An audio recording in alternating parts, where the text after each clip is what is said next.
Барлықтарыңызға сәлем. Бүгін біз сіздермен аллергия тақырыбын талдайтын боламыз. Арнайы сіздерге осы слайды жасап қойдым. Мұнда жазып қойғанмын, фармакология оқысаң оңай деп.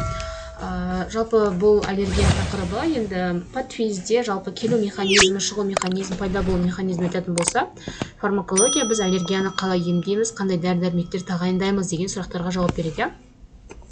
Аллергия тақырыбы қазіргі таңда өте актуалды деп ойлаймын. Жаз мезгілінде основном көбісінде аллергия басталады. Кез келген адам, мысалы адамдарды 100% деп алатын болсақ, ол адамдардың 100%-ның басым көпшілігінде аллергия бар. Мысалы менің өзімді алатын болсақ, менде қыс мезгілінде басталады, суыққа менің аллергиям бар, үстім қызарып, солай реакция беріп бастайды уже. Қазір жаздың кезінде шаңға аллергия болады көбісінде, әртүрлі, ал одан соң әртүрлі, в основном қыз балаларда, ер азаматтарда да кездеседі, бірақ қыз балалар посуда жуады, ананы істейді, мынаны істейді, химиялық средствомен көп айналысатын болған соң, осы қыз балаларда көбінесе химиялық заттарға аллергия болады. Вот менде сондай проблема. Енді кеттік. Жалпы аллергия дегеніміз не? Вот мына жерде сіздерге оқып айтатын болсам, бұл аллергия организмнің қоршаған ортаның кейбір әсерлеріне иммундық жауабы.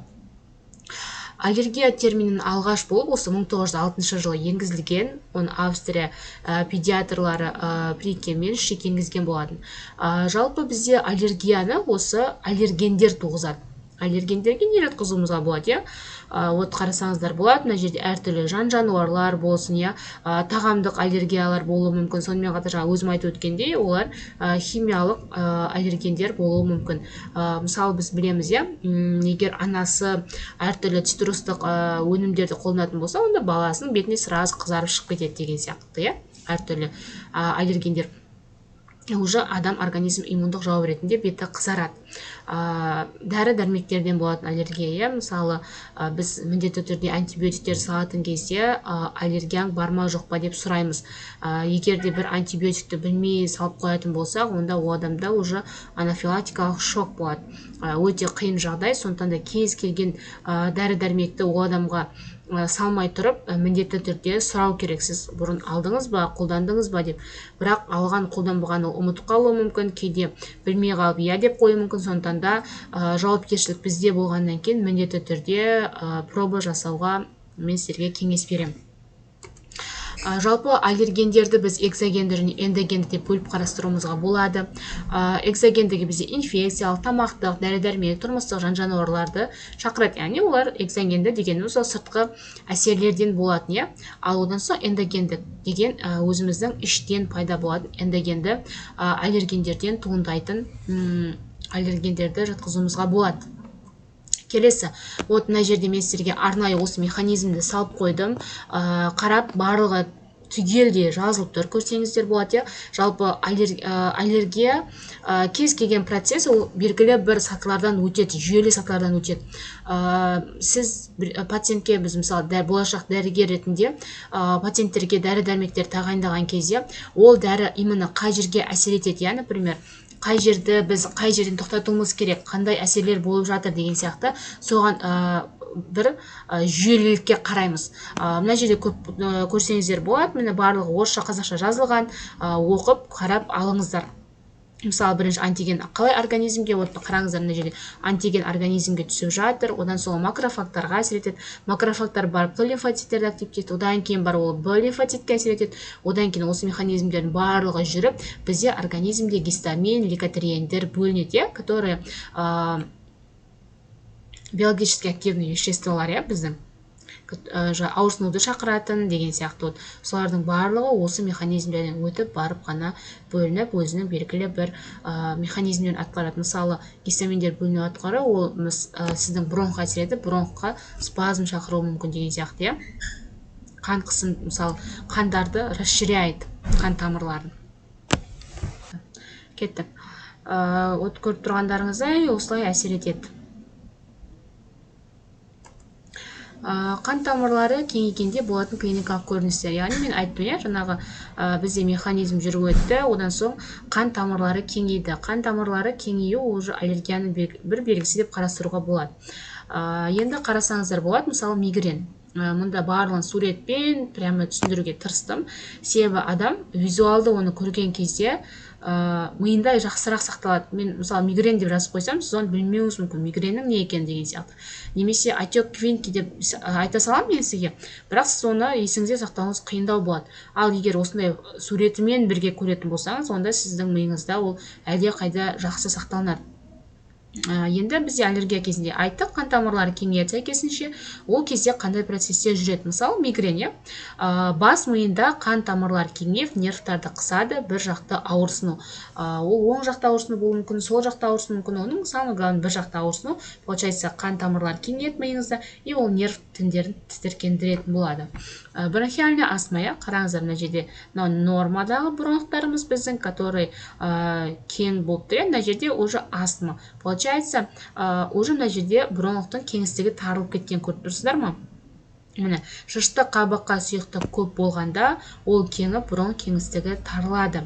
Келесі крапивница деп жатамыз. Біз жиі естіп жүрген шығарсыздар. Ол терінің бетки тамырлары кеңейгенде. Қарасаңыздар, мында қандай болып көрініс беріп тұр, бетки тамырлары уже кеңіп жатыр бұл жерде.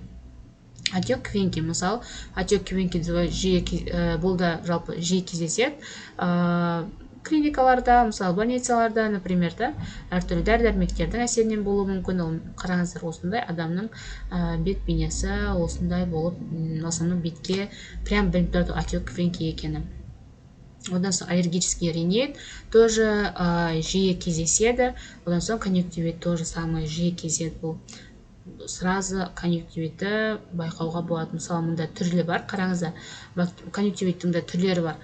Ол аллергический болуы мүмкін, вирусный и бактерический. То есть бактериальный, да?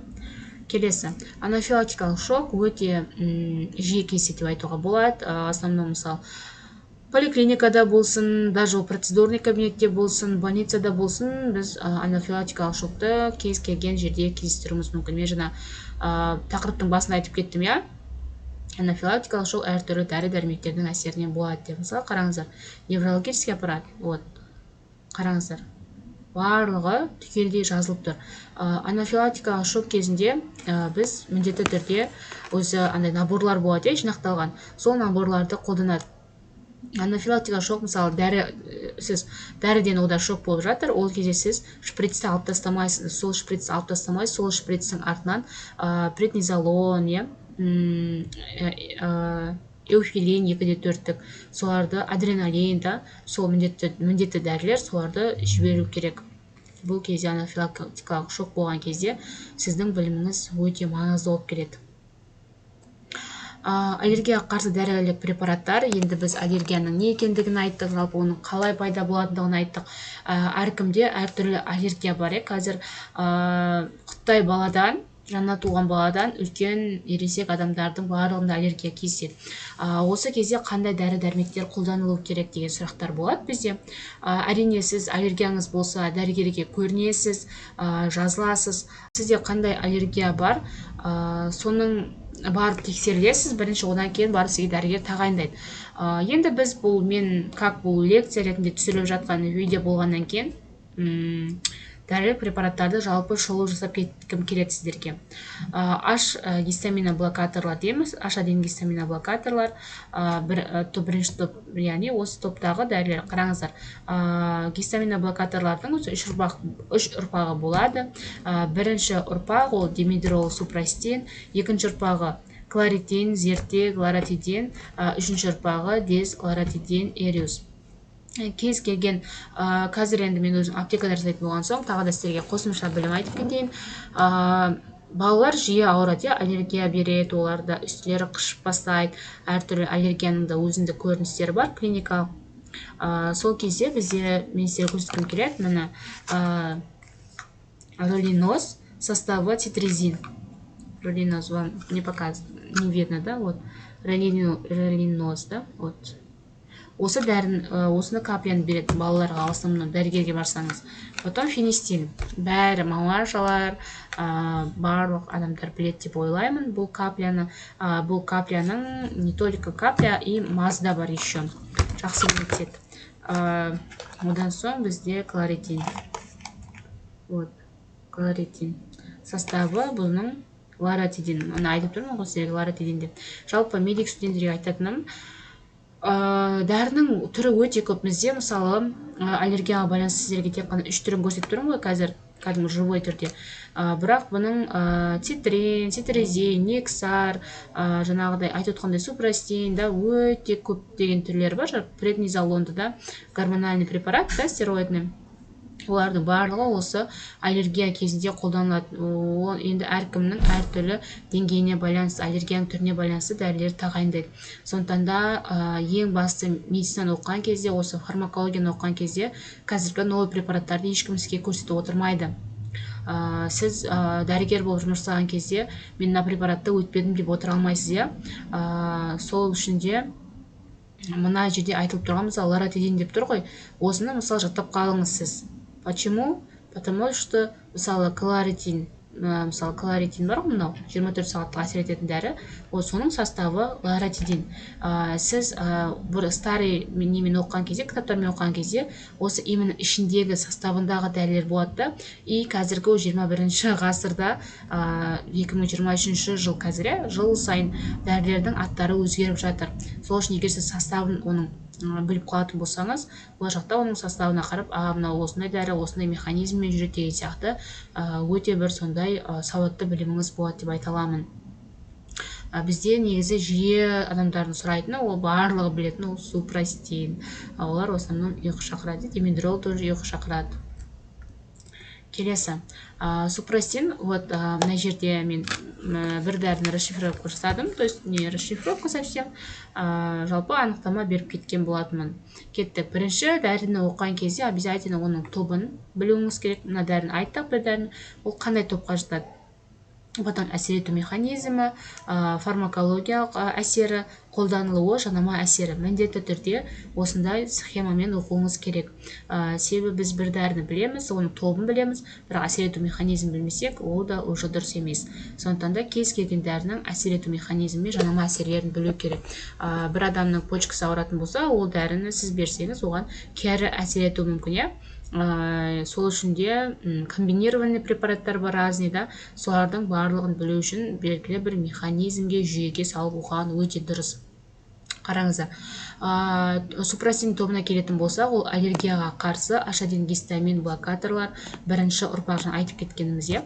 Әсер ету механизм H гистаминді блоктап, айттым ғой месеге, біз ана жақта айттым, иә, который антиген организмге түседі, одан соң ол макрофагтарды активтейді, одан кейін ол жерден меш жасушаларынан, который тучные клеткадан гистаминдер бөлінеді дедім, иә. Вот сол гистаминді блоктап тастайды. Получается, ол уже басқа ағзаға әсер ете алмай қалады.